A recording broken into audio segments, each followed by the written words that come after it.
all the new guys? Yeah, it is. You know what? But I think a couple guys raised the bar there, and was excited to see the progression, especially within the whole group.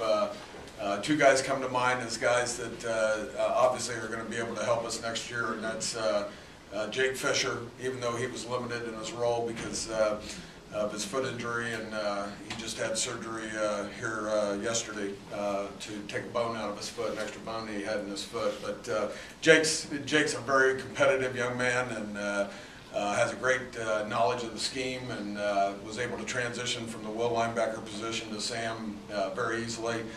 He adds a toughness to the group, but I'm real excited about. He's extremely intelligent, and I think he's going to be a real asset to the group next fall. Derek Earls, with his length, even though he's a little bit behind concept-wise, I thought he did a tremendous job. I've never had a guy come in from a JUCO situation and be able to transition that quickly at that position.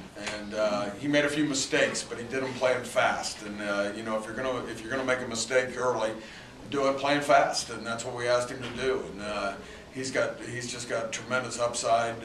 I'm real anxious to see how he'll progress over the course of the summer and into fall camp, and I anticipate him being a tremendous leader in the group as well. You guys have Paul Vassallo and R.J. Young just kind of as an either-or situation on this depth chart.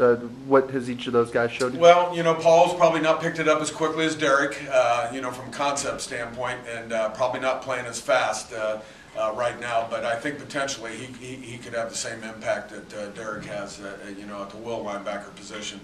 I think R.J.'s been fairly steady all spring, and I'm not giving either one of those guys the nod right now. I want them to compete all summer and in the off-season program, and come out ready to compete again in the fall. And hopefully, the good news will be both of them can help us. So, we'll figure out who's going to be the one to go out there on the first snap. But ideally, that entire group is going to have to help us, special teams wise, from a backup standpoint because of our limited depth there at that position.